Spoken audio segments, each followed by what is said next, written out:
को हाथ नजर ना आए। हवा भी जैसे इस बस्ती में रुक गई हो। गांव के छोर पर बनी वो पुरानी बावड़ी, जिसके चारों तरफ जंगली झाड़ियां और सूखे पेड़ फैले थे, आज फिर किसी की बलि की प्रतीक्षा कर रही थी। गहराती रात में गांव के दो आदमी एक बेहोश इंसान को खींचते हुए उस बावड़ी की ओर बढ़ रहे थे। उनके चेहरे पर डर और विवशता दोनों साफ झलक रहे थे। ध्यान से, जरा भी आवाज मत करना। अगर कोई देख लेगा तो सारा काम बिगड़ जाएगा। अगर आज इसे नहीं चढ़ाया तो फिर हमारे घर से एक एक कर सब मरेगा, जैसे पिछली बार हुआ था। मुझे मंजूरी के मरने की चीखें आज भी याद हैं। वो जैसे ही बावड़ी के किनारे पहुंचे, रुको, ये क्या कर रहे हो? कौन है ये आदमी? वो दोनों ठिठक गए। ये थे देशमुख परिवार के वारिस, गांव के सबसे पुराने और समृद्ध खानदान के लोग। उनके चेहरे की हवाइयां उड़ने लगी। हमें मत रोको, ये हमारी प्रथा है, हमारे पूर्वज की शपथ है। अगर हम इसे नहीं निभाएंगे तो हमारा पूरा वंश खत्म हो जाएगा। इंस्पेक्टर ने आगे बढ़ते हुए पूछा, कौन सी प्रथा? ये सब क्या बकवास है? गांव में एक भयानक सिलसिला कई सालों से शुरू था। कभी कोई किसान जो खेत की रखवाली कर रहा होता है, कभी कोई व्यापारी जो देर रात लौटता है, तो कभी कोई मासूम बच्चा जो गलती से रात में बाहर चला जाता है, रात में गायब हो जाते हैं। सुबह होते ही घर वालों को बस ये सुनाई देता कि शायद किसी जंगली जानवर ने उठा लिया होगा या कहीं भाग गया होगा।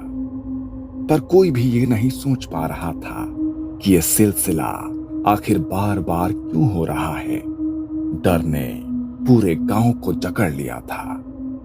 शुरुआत में लोगों ने इस पर ध्यान नहीं दिया और इसे अपशगुन मानकर चुप रह गए, लेकिन जैसे जैसे गायब होने वालों की संख्या बढ़ी, गांव के लोगों में दहशत फैलने लगी। इसी डर के माहौल में कुछ युवकों ने मिलकर इसका पता लगाने की ठानी। राहुल, संदीप, विजय और कुछ और दोस्तों ने मिलकर यह तय किया कि अब बहुत हुआ, अब हम पता लगाएंगे कि असल में हो क्या रहा है। उन्होंने गांव के हर कोने की निगरानी शुरू कर दी। हर अमावस्या की रात वो लोग छिपकर पहरा देते, लेकिन हर बार कोई ना कोई किसी न किसी बहाने से गायब हो ही जाता। पूरे गांव में यह खबर फैल जाती है। फिर उन्होंने बगल के गांव के कुछ लोगों और पुलिस से संपर्क किया और उन्होंने मिलकर एक प्लान बनाया। वो हर घर पर नजर रखेंगे और हर व्यक्ति की गतिविधियों का लेखा जोखा रखेंगे। गांव में चेतावनी दी गई कि जरूरी काम ना होने पर कोई भी अमावस्या की रात घर से बाहर ना निकले। लेकिन इसके बावजूद भी कोई ना कोई गायब हो ही जाता। इन्हीं कोशिशों के दौरान एक बड़ा सुराग मिला।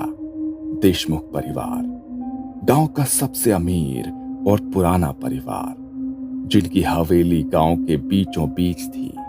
अमावस्या की रातों में उनके घर की गतिविधियां कुछ ज्यादा ही संदिग्ध लगने लगी। उनके घर के पीछे की तरफ से रात के समय कुछ लोग बाहर निकलते, लेकिन जब भी उनकी निगरानी की जाती तो वो गायब हो जाते। अगली अमावस्या को उन्होंने देशमुख घर के दूसरी तरफ से निगरानी की। तब उस रात राहुल और उसके दोस्तों ने देखा कि देशमुख परिवार के दो पुरुष एक बेहोश व्यक्ति को घर से निकाल रहे थे। वो सीधे बावड़ी की ओर बढ़े। राहुल और उसके दोस्त साथ में दो पुलिस वाले उनका पीछा करते हुए झाड़ियों में छिप गए। उन्होंने देखा कि देशमुख परिवार के लोग उस बेहोश व्यक्ति को बावड़ी के किनारे ले जाकर उसकी पूजा कर रहे थे। वो उसके सिर पर सिंदूर लगा रहे थे, उसकी गर्दन पर नींबू रगड़ रहे थे और मंत्र पढ़ रहे थे। फिर उसे बावड़ी में धकेल दिया। जैसे ही उसका शरीर पानी से टकराया, एक अजीब सी आवाज गूंजी, मानो पानी ने उसे निगल लिया हो। सबके रोंगटे खड़े हो गए। राहुल ने इंस्पेक्टर से कहा। अब तो शक की कोई गुंजाइश नहीं रही। ये लोग ही हैं जो गांव वालों को गायब कर रहे हैं। इसके बाद भी उन लोगों ने देशमुख परिवार की हरकतों पर नजर रखना नहीं छोड़ा और आखिरकार इस अमावस्या की रात को उन्हें रंगे हाथ पकड़ लिया। तो बताओ, कौन सी प्रथा के बारे में बात कर रहे हो? देशमुख ने सिर झुकाया, मानो अब सब कुछ कबूल किए बिना उसके पास कोई रास्ता नहीं था। उसने कांपती आवाज में कहना शुरू किया। ये बावड़ी हमारे पूर्वजों ने बनवाई थी। उस वक्त ये सिर्फ एक पानी का कुआं था, लेकिन इसकी निगरानी हमारे परिवार की जिम्मेदारी थी। गांव के लोग तभी पानी भर सकते थे जब हमारे घर से इजाजत मिलती थी। ये नियम हमारे ही पूर्वजों ने बनाए थे और सबको मानना पड़ता था। गांव वाले चुप थे, सन्नाटा फैल गया था। फिर एक दिन एक साधु गांव में आया। तपती दोपहरी में वो प्यासी हालत में सीधे इस बावड़ी के पास आया और बिना पूछे पानी भरने लगा। देशमुख ने एक पल को रुककर गहरी सांस ली। उस समय हमारे पूर्वजों ने उसे पकड़कर धक्का दिया, उसे भला बुरा कहा, अपमानित किया। उस साधु ने हाथ जोड़कर कहा, मुझे बस 2 घूंट पानी पीने दो और फिर मैं अपने रास्ते चला जाऊंगा। इससे आपके कुएं का पानी कम नहीं होगा। ब्राह्मण को पानी पिलाने से आपको पुण्य मिलेगा। पर उसकी बातों पर किसी ने ध्यान नहीं दिया और उसे धकेल दिया। वो साधु जाने से पहले बस इतना कह गया, तुम्हारा ये कुआं कभी पानी नहीं मांगेगा, ये खून मांगेगा, और अगर इसे खून ना मिले तो ये तुम्हारे खून का प्यासा हो जाएगा। गांव वालों में खुसुर फुसुर होने लगी। पहले तो किसी ने उस साधु की बात को गंभीरता से नहीं लिया, लेकिन उसके कुछ ही महीनों बाद हमारे घर में मुसीबतों का पहाड़ टूट पड़ा। खेत सूखने लगे, व्यापार ठंडा पड़ गया और भुखमरी तक की नौबत आ गई। राहुल ने भौहें चढ़ाकर पूछा, फिर तब हमारे पूर्वजों ने उस बावड़ी में अमावस्या की रात एक गरीब किसान को पकड़कर पहली बार बलि चढ़ाई। उसे बेहोश करके बावड़ी में धकेल दिया। इंस्पेक्टर ने चौंक कर पूछा, और उसके बाद? उसके बाद अगले फसल के मौसम में हमारे खेत फिर से हरे भरे हो गए, व्यापार फिर से चमकने लगा और हमारे घरों में फिर से दौलत आने लगी। फिर क्या, उसी दिन से हर पीढ़ी, हर अमावस्या इस बावड़ी को खून से सींचती रही है। ये सुनकर गांव के लोग दंग रह गए। मतलब गांव से जो लोग अमावस्या को गायब होते रहे हैं, वो सब तुम लोग? हाँ, हम ही। अगर ऐसा ना करते तो हमारे घर के लोग, हमारे बच्चे भूखे मर जाते, जैसे पिछली बार हुआ। हाँ? क्या हुआ था पिछली बार? कुछ महीनों पहले गांव के लोग डर के मारे अमावस्या की रात बाहर निकलना छोड़ चुके थे। हम किसी को पकड़ नहीं पाए। उस रात हमारे घर में मंजूरी, हमारी बहू, बिना किसी वजह के तड़प तड़प कर मर गई। और आज ये कौन है जिसे तुम लेकर जा रहे थे? देशमुख ने गहरी नजरों से उन्हें देखा। ये रामलाल हमारे घर का बूढ़ा नौकर है। बचपन से हमारे साथ है, कई पीढ़ियों से हमारे घर की सेवा करता रहा है। जब गांव वालों ने घर से बाहर निकलना बंद कर दिया तो हमें अपने ही घर से अपनी ही सेवा करने वाले आदमी को चुनना पड़ा। अच्छा, तो तुमने अपने ही घर के बूढ़े नौकर को मारने का फैसला कर लिया, सिर्फ इस बावड़ी को खुश करने के लिए? अगर नहीं करते तो हमारे घर में कोई और मरता। हमारे बच्चे, हमारी औरतें जो अब भी हमारे साथ हैं, शायद वो नहीं बचते। गांव वालों ने एक दूसरे की ओर डरी हुई नजरों से देखा। उस रात हवा में एक डरावनी सिहरन फैल चुकी थी।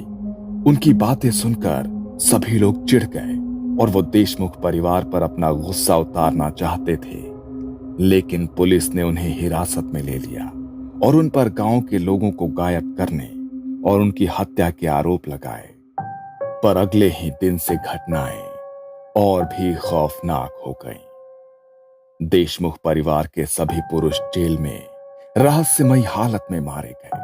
किसी का गला खुद ही कट गया, किसी की आंखों से खून बहा और किसी ने बिना वजह दिल का दौरा पड़ने से दम तोड़ दिया। उनके घर की औरतों ने जो खाना पकाया वो कुछ ही समय में सड़ जाता और उनके घरों में भूखमरी छा गई। बच्चों की तबीयत बिगड़ने लगी और एक एक करके सारे परिवार के सदस्य अजीब और दर्दनाक मौतें मरने लगे। देशमुख का पूरा परिवार कुछ ही दिनों में खत्म हो गया और उनका घर अब वीराना हो गया। लेकिन इससे भी डरावना वो था जो उनके खिलाफ खड़े होने वाले गांव के लोगों के साथ हुआ। राहुल और उसके साथियों के घरों में रात को किसी के फुसफुसाने की आवाजें आने लगी। उनकी दीवारों पर खून जैसे निशान पड़ने लगे। एक रात संदीप शराब के नशे में बोला, चलो देखते हैं कौन सी बावड़ी है जो हमें मार सकती है। उसकी बातें सुनकर सारे दोस्त डर गए। तुम लोग डरते रहो, मैं अकेला जाता हूँ और देखता हूँ। राहुल और दोस्तों ने उसे रोका, लेकिन संदीप जिद पकड़कर अकेला ही बावड़ी की तरफ चला गया। अगली सुबह बावड़ी के किनारे संदीप के कपड़े मिले, सलीके से तह किए हुए, जैसे किसी ने उन्हें ध्यान से रखा हो। लेकिन संदीप का कहीं कोई निशान नहीं था। अब डर पूरे गांव में फैल चुका था। राहुल और इंस्पेक्टर ने गांव के समझदार लोगों के साथ मिलकर तय किया कि ये सिर्फ देशमुख परिवार की बात नहीं है, ये बावड़ी अब खुद एक जीवित अभिशाप बन चुकी है। उन्होंने तांत्रिक बाबा त्रयंबक को बुलाया। उनके बारे में कहा जाता था कि उन्होंने कई ऐसे शापित स्थानों को शांत किया है। जब बाबा त्रयंबक गांव में पहुंचे तो पूरे गांव को चौक में इकट्ठा किया। इस बावड़ी की प्यास अब सिर्फ बलि से नहीं बुझेगी, ये अब खुद एक जीवित शक्ति बन चुकी है और इसे अगर नहीं रोका गया तो ये पूरे गांव को निकल जाएगी। गांव के लोग इकट्ठा होते हैं। बावड़ी के चारों ओर टिमटिमाती मिसालों की रोशनी है। तांत्रिक बाबा त्रयंबक हवन सामग्री के साथ जमीन पर बैठते हैं। गांव वाले मौन खड़े रहते हैं। आज रात इस बावड़ी की भूख को हमेशा के लिए मिटानी होगी, लेकिन याद रहे, अगर किसी का मन डगमगाया तो ये बावड़ी फिर से रक्त मांगेगी। गांव वाले सहम कर सिर हिलाते हैं। बाबा एक हवन कुंड तैयार करते हैं और हवन की शुरुआत करते हैं। बाबा हवन कुंड में हड्डियां, रक्त से रंगे नीम के पत्ते और पंचामृत डालते हैं। बाबा त्रयंबक मंत्रोच्चार करते हैं। ओम काल भैरवाय नमः, रक्षा करो, रक्षा करो, रक्षा करो। गांव वाले मिलकर हनुमान चालीसा का पाठ करने लगते हैं। बावड़ी से अजीब और भिनभिनाहट और गुर्राने की आवाजें आती है। ये आवाजें तो जैसे अंदर से आ रही हैं। बाबा त्रयंबक लोहे की कील लेकर बावड़ी के मुहाने पर जा पहुंचते हैं। बाबा ने मंत्रोच्चार के साथ एक लोहे की कील बावड़ी के मुहाने पर गाड़ दी। तभी एक लाल धुआं बावड़ी से उठने लगा। उसमें चेहरों की आकृतियां दिखने लगी, कभी संदीप का तो कभी देशमुख का। गांव के कई लोग डर के मारे बेहोश हो गए। ये तो संदीप का चेहरा है। अब समय आ गया है। वो कील को जमीन में ठोकते हैं। तभी बावड़ी से एक जोरदार चीख निकलती है। भीड़ में एक बूढ़ा जो हर साल बावड़ी के पास बलि होते देखता था, वो बावड़ी के पास ही बेहोश हो गया। अरे, इसे पकड़ो! लोग दौड़ते हैं। उसकी सांसें चल रही थी, लेकिन उसका शरीर ठंडा पड़ चुका था। करीब रात के 3 बजे जब मंत्रोच्चार और हवन अपने चरम पर था, बावड़ी से अचानक से भयानक गर्जना सुनाई देती है। पानी जोर जोर से उछलने लगता है। लाल रंग का पानी फव्वारों की तरह बाहर आने लगता है। पानी से तेज और सड़ी गंध फैलने लगती है। ये तो खून है। भगवान, ये हो क्या रहा है? इस बावड़ी ने वर्षों से जिनकी बलि ली है, आज वो सब उसे छोड़ रहे हैं। ये इसका अंतिम प्रलय है। बावड़ी से निकलता लाल पानी इधर उधर बहने लगता है। सबके चेहरों पर घृणा और डर के भाव आते हैं। गांव वालों के चेहरे पर अब डर दिखने लगा था। गांव वालों में अब अफरा तफरी मचने लगती है। कुछ पीछे हटते हैं और बच्चे रोने लगते हैं। कोई पीछे नहीं हटेगा। अगर तुमने धैर्य खोया तो ये सब कुछ फिर से शुरू हो जाएगा। गांव वाले कांपते हुए अपनी जगह पर टिके रहते हैं। बाबा लोहे की मोटी सलाख उठाते हैं और बावड़ी के मुहाने पर गाड़ देते हैं। जैसे ही उस सलाख में कील लगती है, बावड़ी से कुछ देर के लिए एक कर्कश चीख निकलती है। फिर सब कुछ शांत हो जाता है। बावड़ी को लोहे की मोटी सलाखों से बंद कर दिया जाता है और उसके ऊपर पीपल का पेड़ लगाया जाता है। खत्म हो गया? नहीं, ये पूरी तरह शांत नहीं हुआ है। इसकी भूख हमने अभी सुला दी है, लेकिन ये फिर से ना जाग जाए, इसलिए हर अमावस्या की रात इस बावड़ी के पास गांव का कोई ना कोई बुजुर्ग दिया जलाएगा और हनुमान चालीसा का पाठ करेगा। ये शर्त है, अगर ये निभाई नहीं गई तो ये भूख फिर से जाग उठेगी और मौत का तांडव दोबारा से शुरू हो जाएगा। पीछे आकाश में अमावस्या का अंधकार गहराता है, लेकिन गांव वालों के चेहरे पर राहत की झलक है। गांव वाले आज भी कहते हैं कि जो भी खून से सींचा जाता है, उसका अंत हमेशा विनाश में ही होता है।